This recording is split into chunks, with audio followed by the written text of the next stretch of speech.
दोस्तों, दुनिया के बेहद अमीर व्यक्ति वॉरेन बफेट का नाम आपने तो सुना ही होगा। वे शेयर्स में इन्वेस्ट करके ही इतने अमीर बने हैं।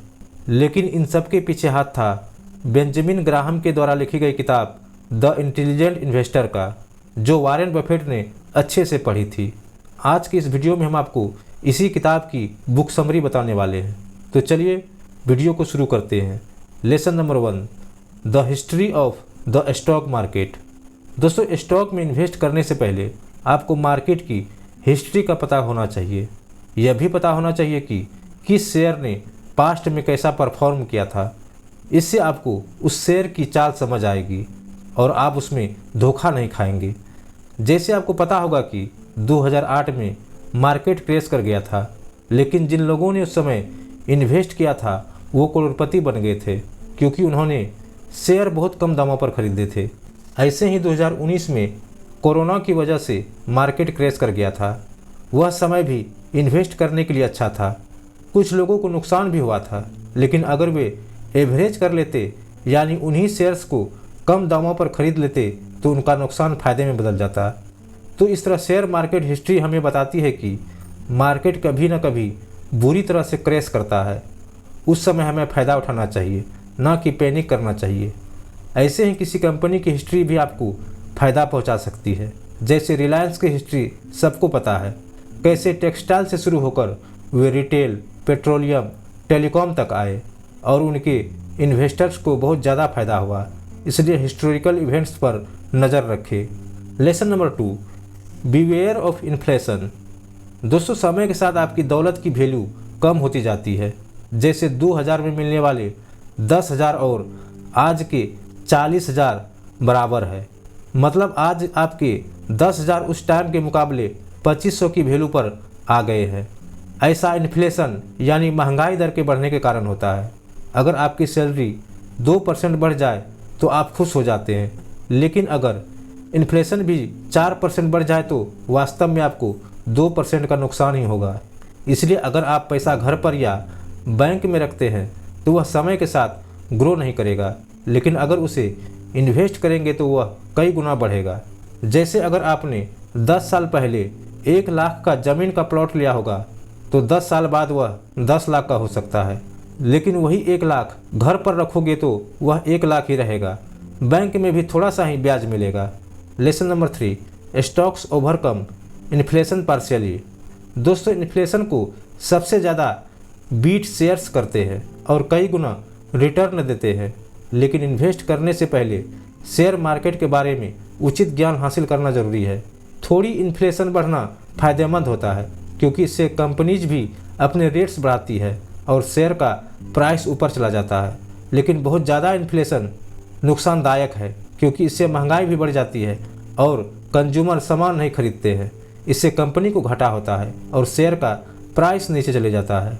इसलिए शेयर्स में तब इन्वेस्ट करना चाहिए जब इन्फ्लेशन रेट मिड रेंज में हो, ना बहुत ज़्यादा हो और ना बहुत कम हो। Lesson number 4, रीट्स can overcome inflation. दोस्तों, रीट्स का मतलब होता है रियल एस्टेट इन्वेस्टमेंट ट्रस्ट। ये ऐसी कंपनीज है जो प्रॉपर्टी और बिल्डिंग्स आदि रेंट पर देती है। ये इन्फ्लेशन को पूरी तरह बीट करती है। इन्फ्लेशन का इन पर ज़्यादा असर नहीं पड़ता है और इन्वेस्टर्स को भी घाटा नहीं होता है। जैसे अगर आपने प्लॉट लिया है तो उसकी कीमत बढ़ेगी ही, अचानक से नहीं गिरेगी। दूसरी ओर शेयर्स एकदम से गिर जाते हैं और कुछ लोग तो सड़क पर भी आ जाते हैं। ऐसे ही अगर आपने अपनी बिल्डिंग किराए पर लगाई है तो आपको समय पर किराया देता रहेगा। आपका किराया एकदम से ऊपर नीचे नहीं होगा। इसलिए रियल एस्टेट में इन्वेस्ट करना सबसे सेफ समझा जाता है। लेकिन इसमें दूसरे पैरामीटर्स जैसे लोकेशन, फ्यूचर प्रोजेक्ट आदि का ध्यान रखा जाना चाहिए। इन्वेस्टमेंट कोई भी हो, आंख बंद करके तो कभी भी नहीं करनी चाहिए। Lesson number 5, age doesn't matter. दोस्तों, इन्वेस्ट करने की कोई उम्र नहीं होती। यह किसी भी उम्र में सीखी और शुरू की जा सकती है। इसलिए अपनी उम्र को इसके आड़े न आने दे। लेकिन कुछ बातें ज़रूर याद रखें। एक जवान आदमी को वृद्ध के मुकाबले इन्वेस्टिंग का फ़ायदा ज़्यादा मिलेगा, इसलिए जल्दी शुरू करना चाहिए। अगर शादीशुदा नहीं है तो शादी के खर्चे को ध्यान में रखकर इन्वेस्ट कर सकते हैं। अगर आपके बच्चे हैं तो उनकी कॉलेज, एजुकेशन या शादी को ध्यान में रखकर इन्वेस्टमेंट प्लान्स ले सकते हैं। इन्वेस्टमेंट के दौरान यह भी दिमाग में रखें कि आप कितने पैसे का नुकसान झेल सकते हैं। Lesson number 6, defensive investing. दोस्तों, इन्वेस्टिंग दो तरह की होती है, एग्रेसिव और डिफेंसिव। एग्रेसिव में लोग भाग भरोसे किसी स्टॉक्स में बहुत पैसा लगा देते हैं, या तो वे करोड़पति बन जाते हैं या रोडपति। यह तरीका बहुत ज़्यादा रिस्की है और लेखक इसके लिए मना करते हैं, इसे ही जुआ कहा जाता है। इसके विपरीत डिफेंसिव इन्वेस्टिंग काफ़ी सेफ है। इसमें आप कंपनी की एनालिसिस खुद करते हो, तभी जाके कोई फैसला लेते हो। डिफेंसिव इन्वेस्टिंग के लिए अच्छी कंपनी के शेयर्स ढूंढने के लिए लेखक ने कुछ टिप्स दिए हैं। हमेशा बड़ी कंपनी में इन्वेस्ट करें जिसके प्रोडक्ट्स आपने इस्तेमाल किए हो। उस कंपनी के एसेट्स उनकी लायबिलिटीज से ज़्यादा होने चाहिए। कंपनी पर कर्ज नहीं होना चाहिए या बहुत कम हो। कंपनी ने 10 साल तक लगातार मुनाफा कमाया हो। कंपनी ने 20 साल से डिविडेंड दिया हो। कंपनी के शेयर्स की पीई रेशियो पिछली अर्निंग की 15 गुना से ज़्यादा ना हो। Price to assets ratio book value से 5 गुना से ज़्यादा ना हो। इन टिप्स को ध्यान में रखकर ही आप शेयर्स का चुनाव करें। अगर आपको समझ नहीं है तो किसी अच्छे फाइनेंशियल एडवाइज़र की मदद ले सकते हैं या कोई कोर्स कर सकते हैं। Lesson number 7, enterprising investing. दोस्तों, समझदार इन्वेस्टर वे हैं जिन्होंने स्टॉक्स का काफ़ी ज्ञान हासिल किया है और लॉन्ग टर्म तक मार्केट में बने रहना चाहते हैं। ऐसे इन्वेस्टर्स के लिए बेंजामिन ग्राहम ने ये प्रिंसिपल बताए हैं। नंबर 1, हमेशा लंबे समय के लिए इन्वेस्ट करें क्योंकि मार्केट ऊपर नीचे होती रहती है, लेकिन लंबी अवधि में वह ऊपर ही जाती है। नंबर 2, पता करें कि आपकी मानसिकता कैसी है। क्या आप शेयर्स के गिरने से बहुत डर जाते हो? अगर ऐसा है तो शेयर्स के बदले इंडेक्स फंड में पैसा लगाएं। ये एक तरह के म्यूचुअल फंड होते हैं जो आपके पैसे को सिर्फ टॉप की कंपनीज में लगाते हैं। नंबर 3, कंपनी में कभी इन्वेस्ट ना करें जो पिछले कई सालों से घाटे में चल रही हो। नंबर 4, पेनी स्टॉक में पैसा ना लगाएं, बहुत बार वे डूब जाते हैं। नंबर 5, कंपनी की मैनेजमेंट के बारे में पता लगाएं।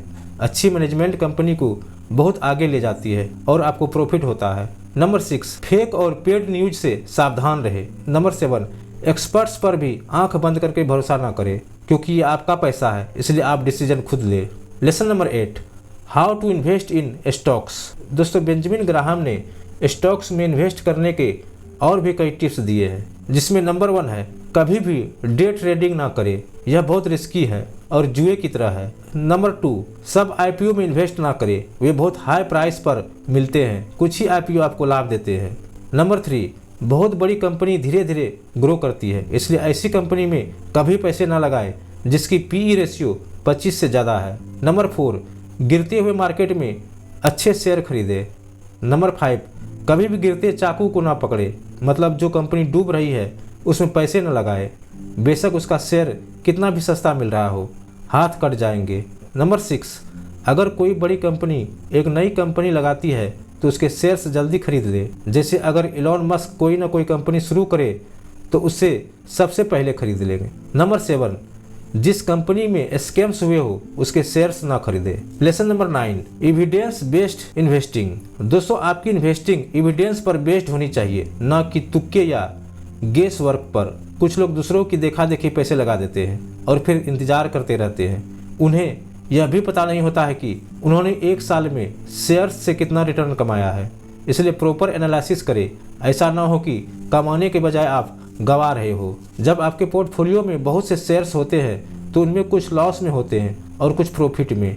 ऐसे में नेट प्रॉफिट और लॉस का पता करना मुश्किल हो सकता है, लेकिन डायरी पर लिखकर और बेसिक मैथ्स करके आप पता लगा सकते हैं। जिस शेयर ने प्रॉफिट कमाया है और अब उसके और बढ़ने की उम्मीद नहीं है तो उसे बेच दे। कुछ लोगों को उन शेयर्स से प्यार हो जाता है, वो सोचते हैं ये आगे भी बढ़ते रहेंगे, इसलिए प्रॉफिट बुक नहीं करते हैं। इससे उनको फ़ायदा उतना ही होता है जितना फिक्स डिपॉजिट करने वाले व्यक्ति को, और इस तरह कोई वॉरेन बफेट नहीं बन सकता।